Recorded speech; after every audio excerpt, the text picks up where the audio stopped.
Hello दोस्तों, आपका फिर से स्वागत है एक और नई वीडियो में। आज की वीडियो में हम बात करेंगे डेमोक्रेसी पर कि कैसे जो डेमोक्रेसी है वो इंडिया को एक डेवलप्ड कंट्री बना रही है।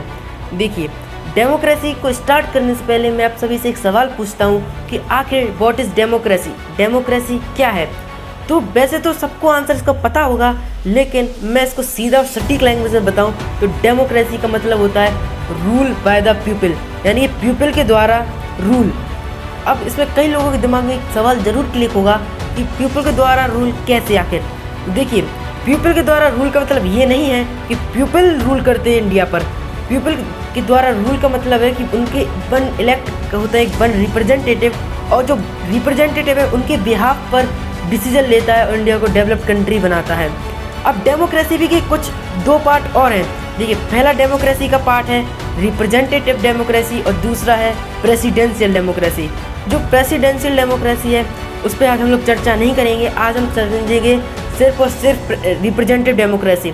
लेकिन मैं इतना बता देता हूँ प्रेसिडेंशियल डेमोक्रेसी के बारे में, उसमें पूरी पावर प्रेसिडेंट के पास होती है, ना कि पीएम के पास। और वो अभी यूएसए में, यूनाइटेड स्टेट ऑफ अमेरिका में वो प्रेसिडेंशियल डेमोक्रेसी है। अब हम लोग बात करते हैं रिप्रेजेंटेटिव डेमोक्रेसी में। देखिए, जो रिप्रेजेंटेटिव डेमोक्रेसी है इसके 3 पार्ट्स हैं। सबसे पहला लेजिस्लेचर, दूसरा एग्जीक्यूटिव और तीसरा जुडिशरी। लेजिस्लेचर का काम होता है लॉ को बनाना, लॉ ऑर्डर को मेंटेन करना इंडिया में। दूसरा है एग्जीक्यूटिव, एग्जीक्यूटिव का काम होता है लॉ को इम्प्लीमेंट करना यानी लागू करना इंडिया में।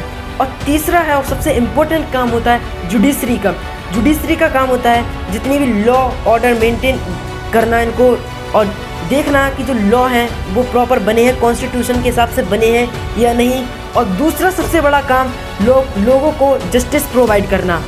तो ये काम होते हैं जुडिशरी के। तो इस टाइप से जो डेमोक्रेसी है वो वर्क करती है इंडिया में, ये अलग अलग टाइप के। और इसी के साथ जो इसी के कारण जो पीएम है उसके पास ज़्यादा पावर होती है, ना कि प्रेसिडेंट के पास। जो पीएम होता है वो होता है डिफैक्टो, और जो प्रेसिडेंट होता है इंडिया में वो होता है nominal head of the executive, यानी कि वो नॉमिनल हेड है एक टाइप का नाम के लिए, और मेन पावर होती है वो होती है प्रेसिडेंट के पास।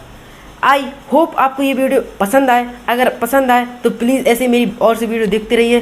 तब तक के लिए बहुत बहुत नमस्कार।